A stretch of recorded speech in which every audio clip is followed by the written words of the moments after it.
What's up guys, Pizza here. Welcome to our Liu Maoxing series featuring my Sub-DPS build for GvG or PvP, mainly to fight against DPS classes only, since my ID is actually utility main and don't have full DPS gears, so adjust the items accordingly if there are better options available in your account. And without further ado, let's dive into it. First, for the equipment setup.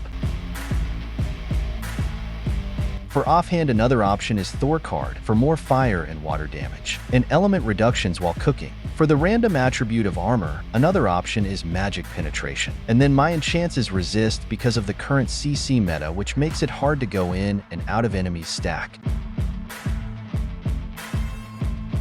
As for my equipment's memory, it's all with magic attack and flee. As for the accessories, if you can have at least 240% ignore magic defense and 90% magic penetration without Sage's duty. You can also use Heart of Molten if you lack fire damage. But if you plan on making full DPS, I think you should aim for at least 280% plus ignore magic defense. Alternatively, for weapon card, Keho Star for extra stack of burn. For headgear, alternatively, I'm using Sleepy Raccoon for a chance to put the target to sleep. Aviation Goggle for 10% demi-human damage, Insight 4 enchant, and 30% skill range. And then in PvP I'm using Tales from the Sea for magic penetration, Clamor Cane for magic pin and a chance to stun enemies, and Komiast's movement for magic crit, and then Flower Demon since I'm using Chimera Star card for poison debuff. As for my shadow equipment side, Hylian Bracelet for its Tier 5 effect, which is damage taken is halved when HP is above 90%. As for my other shadow equipments, I'm just using these for their Tier 5 effects, so just adjust it accordingly depending on your shadow equipment. And then I'm using Tiber's Hand and Oathbook Oracle Extract for more magic attack percent and to increase Comet Fried Rice Shield. Now for stats allocation. Max Luck for the cooking chance success and the additional auto attack and skill damage reduction, as well as to increase magic crit damage. Then Max Int to increase damage and Comet Fried Rice Shield. Then put the rest to Vit to increase HP and survivability. And then my attributes overview is as follows. Note that this is already with 6 pieces of food for the Super Chef passive skill, Meal Bees and Mountain Treasures buffs.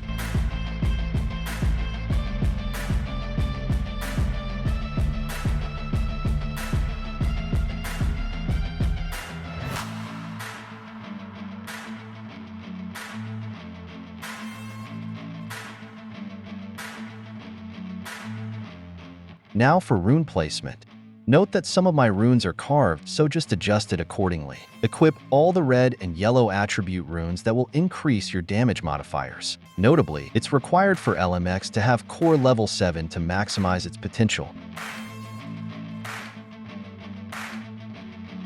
And then for the arcane runes, Bloody Rune to increase damage of burn and poison. And then Disaster Rune to increase debuff chance and a chance to dispel the opponent's buff. And then Indestructible just for survivability. Alternatively, you can also use Galaxy Rune for a chance to retain Comet Fried Rice when debuffed by Black Hole.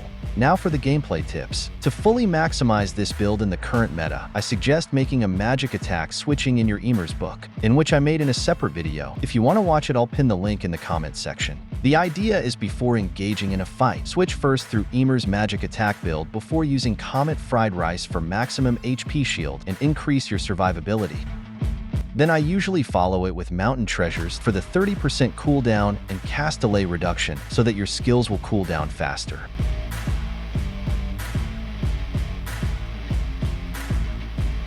When attacking with Magical Panda Tofu, make sure not to overstay during the fight. Always check your HP shield if it's still up. If the shield is nearly gone and there are still enemies around the area, use Comet Fried Rice without switching because the goal is to keep your HP above 90% for the Tier 5 of Hylian Bracelet to take effect. If ever the shield got drained fast, use Crystal Phoenix for the 5-second anti-fatal, followed by Sea Bream for the heals and invincibility from its rune. By then, usually Comet Fried Rice is already on cooldown, so you can use it again.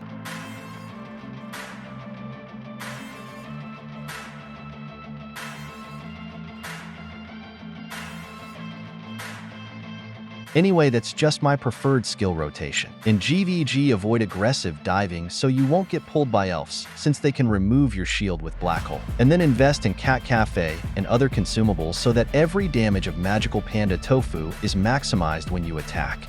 And that's all for this video, guys. If I missed something or if you have a question, just comment it down below. And also don't forget to like or subscribe to stay tuned for more. By the way, check out the other LMX series. See you guys again next time, and thank you for watching.